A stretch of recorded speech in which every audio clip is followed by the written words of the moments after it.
আরে মুরব্বীদেরকে ইজ্জত করিয়েন, এরাই তো দুনিয়ার সৌন্দর্য, ঠিক না? আরে তুমি তো যুবক, আরে যুবকরা সিদ্ধান্ত নিবে না, সিদ্ধান্ত নিবেন মুরব্বীরা, যুবকরা মাঠে বাস্তবায়ন করবে। সিদ্ধান্ত কার হাতে? মুরব্বীদের। এদের আকল আছে, বুদ্ধি আছে, বিবেক আছে, সিদ্ধান্ত এরা নিবে, আমরা যুবকরা মাঠে ময়দানে বাস্তবায়ন করব, ঠিক না? এই জন্য মুরব্বীদেরকে ওভারটেক করিয়েন না, মুরব্বীর এই দুনিয়ার সবচেয়ে বড় বরকত।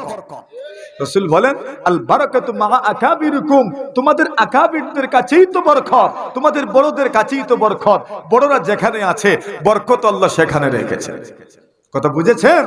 আসুন, ইমাম মালিক ইবনে আনাস রাহিমাহুল্লাহু তাআলা বলেন, আমি যখন ছোট ছিলাম তখন আমার মনের ইচ্ছা ছিল আমি গায়ক হব। কি? ইমাম মালিকের মনের ইচ্ছা ছিল কি হবেন? গায়ক হবেন।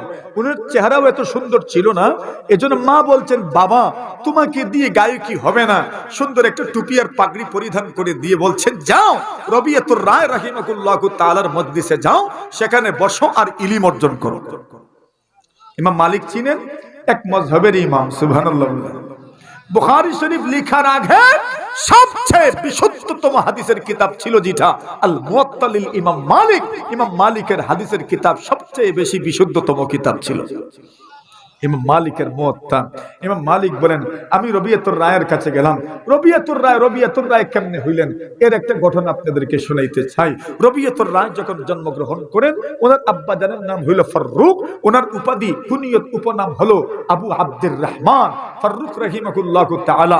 উমাইয়া খেলাফতের একজন সৈন্য ছিলেন, খোরাসানের দিকে যুদ্ধ হচ্ছে, বাদশার পক্ষ থেকে আদেশ আসলো আপনাকে যুদ্ধে যেতে হবে এবং আপনাকে সেনাপতির দায়িত্ব পালন করতে হবে। উনি উনার স্ত্রীকে গিয়ে বললেন, স্ত্রী গর্ভবতী, যিনি প্রেগন্যান্ট ছিলেন, আল্লাহর বান্দা গিয়ে বলেন, প্রিয়তমা আমার, তুমি তো গর্ভবতী, এই সময় তোমাকে মানসিকভাবে সাপোর্ট দেওয়া আমার জন্য অত্যন্ত জরুরি ছিল, কিন্তু বাদশার ফরমান এসেছে, এজন্য আমি তোমাকে সাপোর্ট দিতে পারছি না, আমাকে যুদ্ধে যেতে হবে। এই দুনিয়াতে কত বর্ডার গার্ড, এই দুনিয়াতে কত আর্মি, কত সেনাবাহিনীর লোকজন এমন আছে যারা স্ত্রীদের গর্ভকালীন সময়েও এদের কাছে যাইতে পারে না, ঠিক না বে ঠিক? আছে না নাই? আরে আছে। আপনি কোনো দায়িত্বকে ছোট মনে করতে পারেন না। দুনিয়াতে সব লাইনেই ভালো মানুষ আছে, মন্দ মানুষও আছে। কত মানুষ এমন আছে খুব কঠিন সময়টাতেও এরা তাদের খুব কাছের মানুষের কাছে থাকতে পারে না, ঠিক না? এমন মানুষও তো আছে। আর এই দুনিয়াতে আমার আপনার মতো কত মানুষ এমনও আছে, আপনার রিজেকের টানে, আর্থিক অভাব অনটনের কারণে প্রবাসে চলে যায়, অথবা চাকরি নকরি করার জন্য চলে যায়, মাসকে মাস চলে যায়, বছরকে বছর চলে যায়, প্রিয় সন্তানের চেহারাটা সে দেখতে পারে না। আছে না নাই? হ্যাঁ, তুমি কি মনে করছো তুমি একজন বিদেশি বাবার ছেলে, তোমার ইচ্ছা মতো তুমি টাকা পয়সা খরচ করছো? তুমি একটু চিন্তা করে দেখো, তুমি একজন বিদেশি ভাইয়ের ভাই, এর অর্থ এই নয় যে তোমার ভাই টাকার গাছের মতো হয়ে গেছে, যারা দিলেই টাকা পড়বে এমন নয়। তুমি যার কাছে মোবাইলের জন্য আবেদন করো, আবদার করো, ওই ভাইকে জিজ্ঞাসা করো, ওই ভাইয়ের কাছের মোবাইলটা তুমি গিয়ে দেখো, ওই মোবাইলে ঠিক মতো কথাটাও শোনা যায় না, ঠিক না? ঠিক। যেই ভাইয়ের যেই ভাইয়ের রুজিতে তুমি দুনিয়াতে যা ইচ্ছা তা করছো, ওই ভাইকে জিজ্ঞাসা করো, ঠিক মতো 3 বেলা খাবার পাক করে খাইতে পারে না, এক বেলা পাক করে তো 3-4 বেলা খায়। আছে না নাই? এমনও তো আছে। আমি ওই দিকে যাচ্ছি না, ফারুক রাহিমাহুল্লাহু তাআলা যুদ্ধের ময়দানে চলে যাবেন, স্ত্রীকে বলে গেলেন, আমি চলে যাচ্ছি, তোমার কাছে 30,000 দিনার রেখে গেলাম। কত হাজার? 30,000। ওনার সন্তান জন্মগ্রহণ করলো। উনি যাওয়ার সময় বলে গিয়েছেন, তোমার সন্তান যেটা জন্মগ্রহণ করবে তার দেখশন তুমি করবে, তার লালন পালন তুমি করবে, তারবিয়ত করবে, পরিচর্যা করবে। 30,000 দিনার তোমার কাছে রেখে গেলাম। 30,000 দিনার কত জানেন? 20 দিনারে 7.5 তোলা সোনা, তো 30,000 দিনারে কত আপনার তুলা সোনা হবে? এবার চিন্তা করে দেখেন। সুবহানাল্লাহ, এত তোলা সোনা। বর্তমানে সোনার বড়ি কত?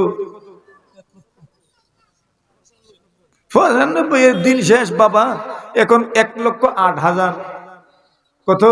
22 ক্যারেটের সোনা 1,06,000, 7,000। 21 ক্যারেটেরটা হইল 1,04,000। এত দাম। এখন বিয়া শাদিতে যে শুধু সোনা লইয়া টানাটানি করো, যুবকরা বিয়া করতো না, কেমনে করবো? সোনা দিব কেমনে? আল্লাহ তো দিবেন, আল্লাহ দিবেন। নিজে যে বিয়া করছেন ওই সময় সোনা কত বড়ি দিয়েছেন? মুরব্বীরা যে বিয়েতে বসলে, বিয়ের আলাপ আলোচনায় বসলে যে সোনা লইয়া টানাটানি করেন, নিজের বিয়ার সময় কত বড়ি দিছ? দেশেন তো না। তাহলে এই যুবকদেরকে কষ্ট দিচ্ছেন কেন? এরা শোনার কারণে বিয়ে করতে পারছে না। কত যুবককে জিজ্ঞাসা করেন বিয়ে করো না কেন? টেহা নাই। টেহা নাই মানে বলে শুনে তো দেওয়া লাগবো, শুনে দেওয়া তো টাকা নাই। তো এরা কি বিয়ে করতো না? কোন বিয়ে করতো না এরা? আরে বিয়ে তো করতে হবে। বিয়েকে সহজ করো, জিনা ব্যভিচার সমাজ থেকে অটোমেটিক দূর হয়ে যাবে। আর বিয়েকে যত কঠিন করবেন সমাজে জিনা ব্যভিচার তত বাড়তে থাকবে, ঠিক কিনা? আজ কত যুবক আছে শুধু ক্যারিয়ার ক্যারিয়ার ক্যারিয়ার ক্যারিয়ার বলে আপনার চিল্লায়। কেন চিল্লায়? সে জানে আরে আমাকে বিয়ে করতে হলে কত কিছু আছে, ঠিক না? ফররুখ রাহিমাহুল্লাহ, আমি ওইদিকে যাওয়ার সুযোগ নেই। ফররুখ রাহিমাহুল্লাহ তাআলা চলে গেলেন যুদ্ধে। 27 বছর পরে আসছেন। কত বছর? কত বছর? ওইদিকে সন্তান জন্মগ্রহণ করে প্রায় 26.5 বছরের মতো হয়ে গেছে। কত বছর? তো এখন কি যুবক না? আর বলেন যুবক না? 27 বছর পরে যখন বাড়িতে আসলেন, 27 বছর পরে স্ত্রীর চুল কেমন সাদা হয়ে গেছে। আল্লাহর বান্দা, যতই চুল সাদা হোক না কেন স্ত্রীকে তো আর কেউ চিনতে ভুল করে? ভুল করে না। আল্লাহর বান্দা স্ত্রীকে চিনে ফেললেন। চুল একদম চুলগুলো সাদা হয়ে গেছে, ওনারও চুল দাড়ি সাদা হয়ে গেছে। আল্লাহর বান্দা প্রবেশ করলেন বাড়িতে। এইবার লক্ষ্য করে দেখেন পাশে একজন যুবক বসা। আল্লাহর বান্দা প্রশ্ন করেন, মান হাযা? সে কে গো? একটু পরিচয় দাও। আল্লাহর বান্দি বলেন, ওগো স্বামী, এই সন্তানটাকে আপনি গর্ভে রেখে গিয়েছিলেন, আমি তাকে লালন পালন করতে করতে পর্যন্ত নিয়ে এসেছি। জোরে বলে। দেখবেন স্বামীরা স্ত্রীদের কাছে যদি কোনো টাকা পয়সা রাখে, এটার হিসাব কয়েকদিন পরে পরেই নেয়, ঠিক না? 30,000 বছর পরে রাখতে গেছে, হিসাব নিত না মনে হয়।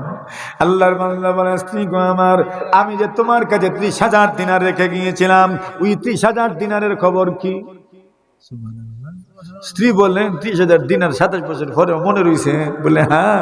বলেন ওই 30,000 দিনার দিয়ে আমি কি করেছি এই হিসাব পড়ে নেন, আগে আপনি রাসূলুল্লাহর মসজিদে গিয়া নামাজটা পড়ে আসেন।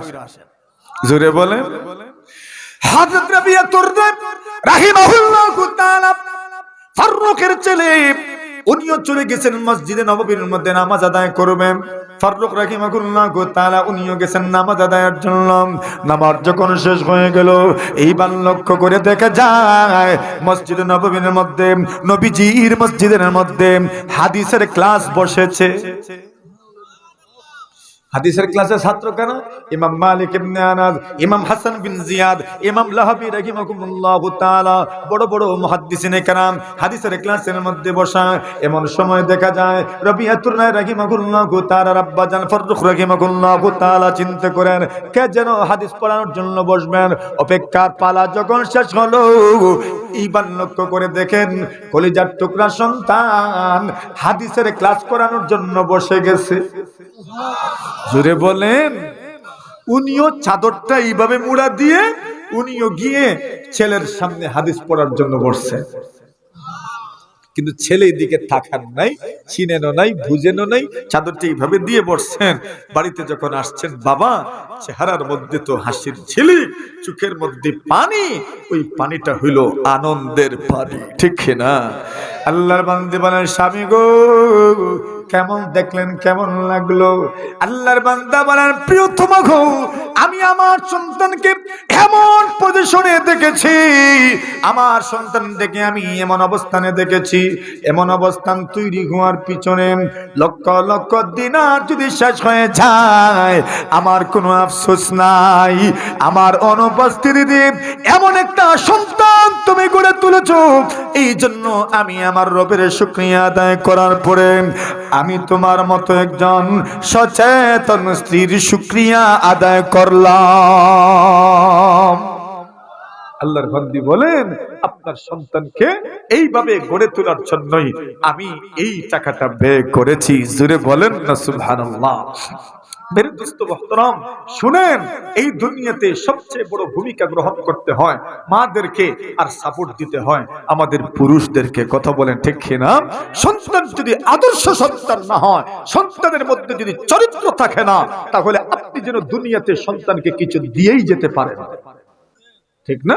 আর সন্তানকে যদি চরিত্রবান করে ঘরে যেতে পারেন, ব্যাংক ব্যালেন্স নাই, জায়গা জমি নাই, প্রপার্টি নাই, কিন্তু আপনার সন্তানকে চরিত্রবান করে গড়ে তুলেছেন, আপনি কবরে চলে যান, আপনার সন্তানের আচরণে খুশি হয়ে লোকজন বলবে আলহামদুলিল্লাহ অমুকে একটা সন্তান রেখে গেছে, তার চেহারার দিকে তাকাইলে কলিজা ঠান্ডা হয়ে যায়। আর যদি বকাটে হয় তাহলে লোকজন এর উল্টাটা বলবে, থইয়া গেছে রে ও, ঠিক না? আরে বলে কি না, থইয়া গে অমুক মরছে আর থইয়া গেছে একটা, এর মানে কি আপনি মরার পরেও কবরে আপনার সন্তানের কারণে লানত পুষতেছে, ঠিক কিনা? তাহলে বলুন, আমাদেরকেও তো আদর্শবান হওয়া দরকার, আমাদের সন্তানদেরও আদর্শ সন্তান হওয়া দরকার। কথা বলেন ঠিক কিনা? আমার বন্ধুগণ, উঠিয়েন না কেউ, কথা আছে আমার। একটা আদর্শ সন্তান গঠনের জন্য তৈরি আছেননি আপনার? হাতগুলো তুলেন না দেখি। আল্লাহ আমাদেরকে আদর্শ সন্তান দিও। আর যারা বুড়ো হয়ে গেছে, আপনাদের মনে মনে লজ্জা লাগতেছে, আমরা কি আর আদর্শ সন্তান হইব? আমরা তো যাবো রয়ে গেছি। আর কি তা আপনারা দোয়া করেন, আল্লাহ আমাদেরকে আদর্শ নাতি নাতনির নানা দাদা বানায়া দাও। আমিন বলেন। আমরা দাদা দাদা দাদি নানা নানি হইতাম না? জোরে দোয়া করবেন নি, আল্লাহ আমাদের প্রত্যেকে দাদা দাদি নানা নানি বানায় দাও। আমিন বলেন। আচ্ছা বলেন, এখন এ উঠিয়েন না কেউ, কথা আছে আমার, চাঁদা করব না, শুনেন কথাগুলো। মনে করেন আমি যেখানে আসলাম, আসার পরে আমার ওয়াজ শোনার জন্য আপনারা বসছেন, অবশ্যই তো খুশি হয়েই বসছেন, আমাকে ইজ্জত করেন, সম্মানও করেন, করেন না? হ্যাঁ, তবেই তো বসছেন। যদিও দেখা সাক্ষাৎ হয়তো নাই, কিন্তু এরপরে তো সম্মান করেন। তাহলে পীর, ওলি, আউলিয়া, গৌস, কুতুব, ইমাম, মুয়াজ্জিন, মুহতামিম, হাফিজ সাহেব, এদেরকে মহব্বত তো করেন, ইজ্জত করেন, সম্মানও করেন, কিন্তু ওলি, আবদাল, হাফিজ, আলিম বানাতে চান না কেন? এটা বলে। আমাদেরকে ইজ্জত করেন, মোটরসাইকেল শুডাউন দিয়েও নিয়ে আসেন, আপনার গড়েও এমন একজন তৈরি হোক, এটা চান না কেন? চাননি? ওলিদের পাওয়ে টিপে দেন, ওলিদেরকে উজুর পানিও ঢাইলা দেন, ওলিদেরকে খাওয়াইতেও চান বাড়িতে নিয়ে, তো একজন ওলি বানান না কেন? কেন বানান না একজন ওলি? রাজি আছেন? বলেন ইনশাআল্লাহ। একজন ওলি বানাবেন তো? প্রত্যেকের ঘরে আল্লাহ ওলি দান করুক, বলেন আমিন। জোরে বলেন।